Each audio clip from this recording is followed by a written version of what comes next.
আজকের যে ঘটনাটা শেয়ার করব সেটা হচ্ছে চাঁপাইনবাবগঞ্জ জেলার ভোলাহাট উপজেলার এক গ্রামের ঘটনা। গল্পটি শুরু করার আগে বলে নেবেন কে কোথা থেকে আমার এই ভিডিওটা দেখতেছেন।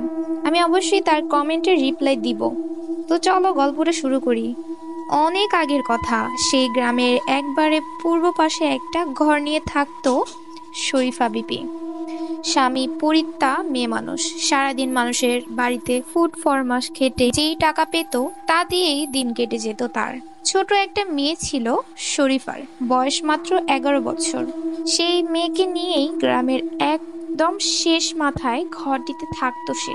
যাই হোক, ঠিক তাদের বাড়িটার পাশেই একটা বিরাট আকারের বেল গাছ ছিল। সেই বেল গাছ নিয়েই গ্রামের নানান কথা প্রচলিত ছিল। মাঝে মাঝে নাকি সেই গাছের নিচে একটা লোককে বসে থাকতে দেখা যেত। লোকটিকে যখনই দেখা যেত তখনই নাকি দূরে কোথাও কুকুরের কাদার আওয়াজ পাওয়া যেত।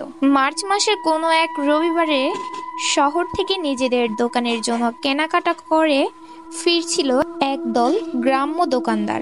সংখ্যায় তারা 12 কিংবা 15 জনের মতো ছিলেন। রাত তখন 11টার মতো হবে।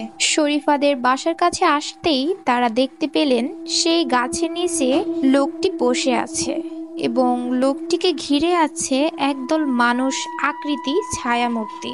প্রতিটা ছায়ামূর্তি আকারে যেন মানুষের প্রায় দ্বিগুণ। তারা সবাই দেখে দম বন্ধ করে দাঁড়িয়ে থাকেন। মিনিট খানেক পর এক সময় ছায়ামূর্তিগুলো ভাসতে ভাসতে সেই গাছের উপর উঠে মিলিয়ে যায়।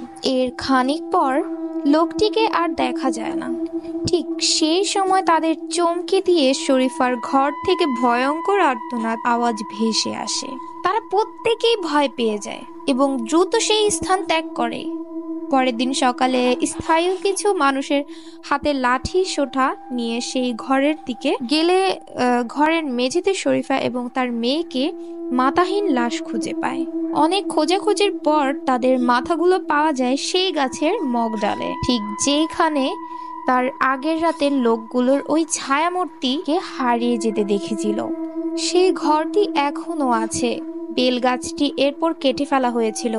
শোনা যায় বেলগাছটি কাটার পর নাকি সেই মাটির নিচ থেকে একটি বস্তার ভেতর থেকে একটি কঙ্কাল উদ্ধার করা হয়েছিল। তো আজকের গল্পটুকু